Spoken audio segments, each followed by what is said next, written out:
Hey everyone, ang tutorial natin today, how to transfer SLP from Ronin to Binance. Well, kung hindi mo pa na-withdraw yung SLP mo papuntang Ronin wallet, panoodin mo muna ang video na to.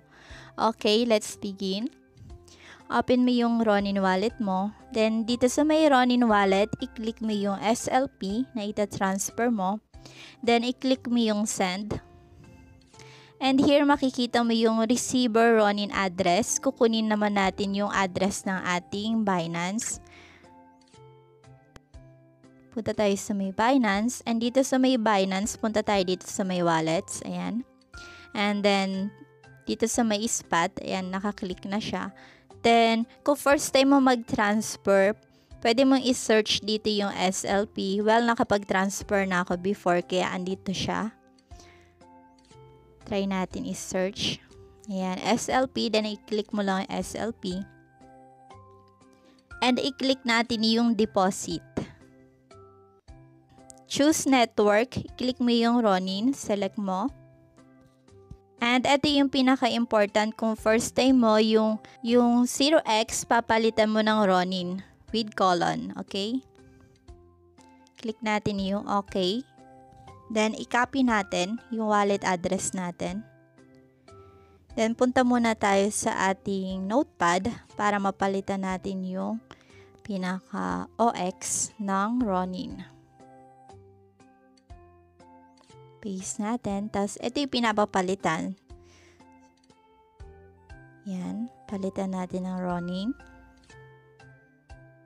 And yung colon. Ay, nalakihan yung R.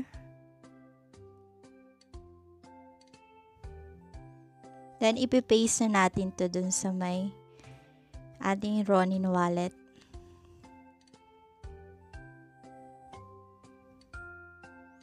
Paste natin dito sa may 2. Ayan, pag na-paste mo na, ilagay mo kung ilang SLP ba yung ita-transfer mo. Pero sa akin, ima-max ko na. Ayan, meron tayong 2,851 SLP. Click ko yung max.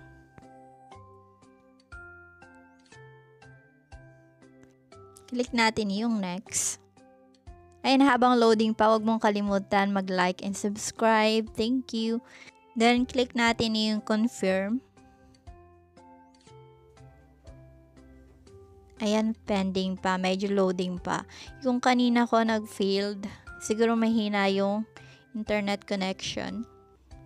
By the way guys, kung meron kang suggestion content, pwede mong i-visit ang aming Facebook page or mag-comment.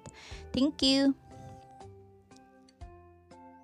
Ayan, mababasa mo dito yung confirmation, success na.